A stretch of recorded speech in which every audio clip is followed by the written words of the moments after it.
Imaginez une seconde. Angela Merkel décide de construire au beau milieu de Berlin un musée à son goût. Elle en choisit seule l'architecte, le musée devient son objet et la chancelière espère qu'après sa mort, ce lieu sera rebaptisé à son nom, ainsi immortalisé. Un scandale, un détournement de fonds publics. Non, en Allemagne, c'est impensable. Il en va tout autrement en France. Ainsi, quand en juin 2006, l'ex-président de la République, Jacques Chirac, inaugura solennellement le musée des arts premiers auquel il tenait tant, d'aucuns se permirent certes de critiquer violemment l'architecture de Jean Nouvel, mais personne ne critiqua le musée en lui-même. Non, au contraire, cet apport quasi personnel de Jacques Chirac à la culture française fut salué par tous, y compris par la gauche. C'est qu'il y va là d'une vieille tradition française. Qu'il s'agisse de monuments, de châteaux ou autres constructions, les rois bâtisseurs ont tous marqué leur époque. Et c'est cette tradition royale que semblent avoir perpétuée sans sourciller les présidents de la Ve République, pour le meilleur et pour le pire. Petite revue. Charles de Gaulle marque peu d'intérêt pour l'architecture monumentale. Il se refuse à donner l'impression d'agir pour son image personnelle et se concentre sur des structures d'intérêt public comme le transfert du marché de gros des Halles à Rungis aux portes de Paris. Son successeur Georges Pompidou, lui, marquera fortement Paris. Étrange Pompidou, grand amateur d'art, mais peu soucieux du patrimoine parisien, moderniste à tout prix, au point de vouloir, citation, adapter Paris à la voiture.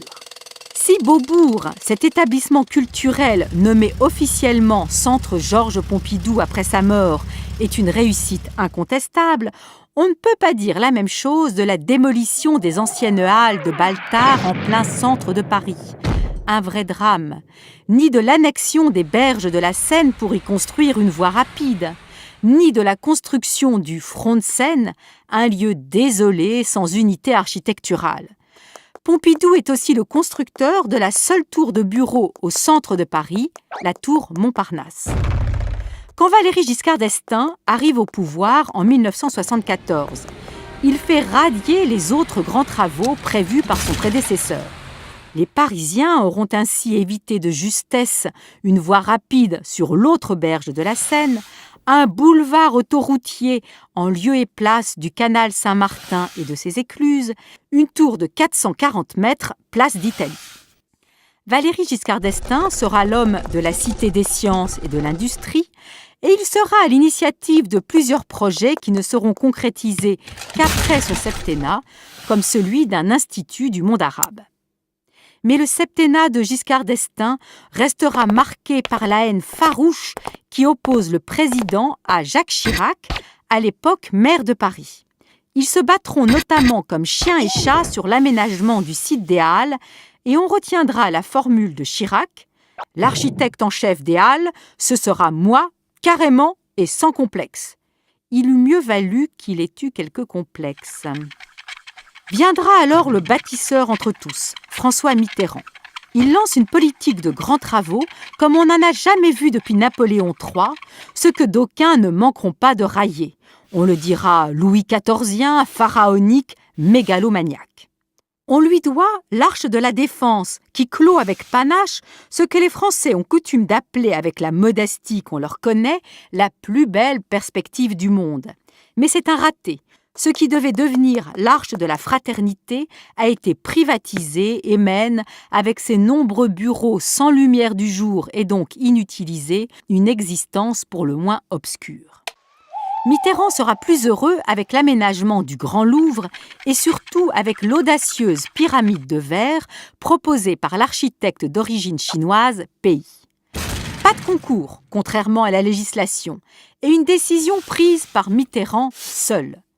Le projet de la pyramide mettra Paris en ébullition. Partisans et opposants se livreront une véritable guerre de tranchées. Finalement, quasiment tout le monde se mettra à l'aimer, cette pyramide. Mais que dire de l'Opéra Bastille ? Une mauvaise réponse à une question qui ne se posait pas, selon son futur directeur Hugues Gall. Mitterrand voulait démocratiser l'opéra, le rendre accessible à d'autres qu'aux seuls bourgeois. Il choisit donc un lieu hautement symbolique, la place de la Bastille, emblème de la Révolution française. Et si l'Opéra Bastille ne désemplit pas, ce succès ne parvient pas à masquer les malfaçons, les dysfonctionnements et la qualité douteuse de ses formes et matériaux.